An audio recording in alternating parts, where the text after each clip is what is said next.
ये fact finding committee कम है और राहुल गांधी बचाओ कमेटी ज्यादा है। और इस कमेटी का एक ही एक उद्देश्य है कि किसी भी तरीके से हार का टीकड़ा किसी और के सर माथे पर फोड़े।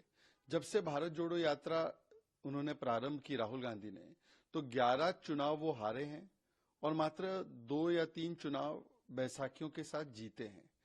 फैक्ट ये है कि लगभग 73 या 74 चुनाव राहुल गांधी हारे हैं। लोकसभा चुनाव भी हारे 3 बार, पर उसके बावजूद भी राहुल गांधी आज फैक्ट फाइंडिंग कमेटी में बैठ रहे हैं।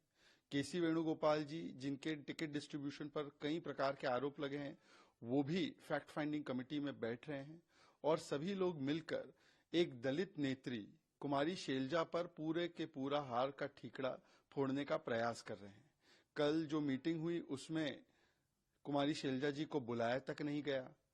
हमने सुना है कि कांग्रेस के ही कई प्रत्याशियों ने खुलकर बोला है कि किस प्रकार से दलित समाज का अपमान किया गया, इसीलिए कांग्रेस पार्टी को एक कारण ये भी था चुनाव हारने का। और राहुल गांधी ने खुद जिस प्रकार से भारत को तोड़ने के लिए डिवाइड एंड रूल वाली पॉलिसी अपनाई, जिस प्रकार से हिंदू समाज को बांटने के लिए हथकंडे अपनाए और जिस प्रकार से राम मंदिर प्राण प्रतिष्ठा को नाच गाना बोला, उससे भी लोग बहुत गुस्सा थे। अब क्या कोई भी कमेटी राहुल गांधी पर कार्रवाई कर सकती है? तो इसीलिए अब कुल मिलाकर ईवीएम पर भी दोष मढ़ा जा रहा है। सोचिए, जम्मू कश्मीर में ईवीएम इलेक्शन कमीशन ठीक है, तेलंगाना में ठीक है, कर्नाटक में ठीक है, पंजाब में ठीक, दिल्ली में ठीक, हरियाणा में गलत हो जाता है। EVM, election commission, fact finding, ये सब बहाना है।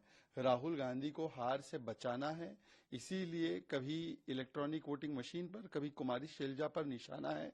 कुल मिलाकर केवल इतना ही है कि कांग्रेस पार्टी आत्मचिंतन नहीं करना चाहती, सच का सामना नहीं करना चाहती। उनके तो एलाइज भी उनको बोल रहे हैं कि आप अहंकार की वजह से हारे, आप अपने एटीट्यूड की वजह से हारे, आप जनता के साथ कनेक्टेड नहीं है। पर वो एलाइज की भी सुनने को तैयार नहीं है।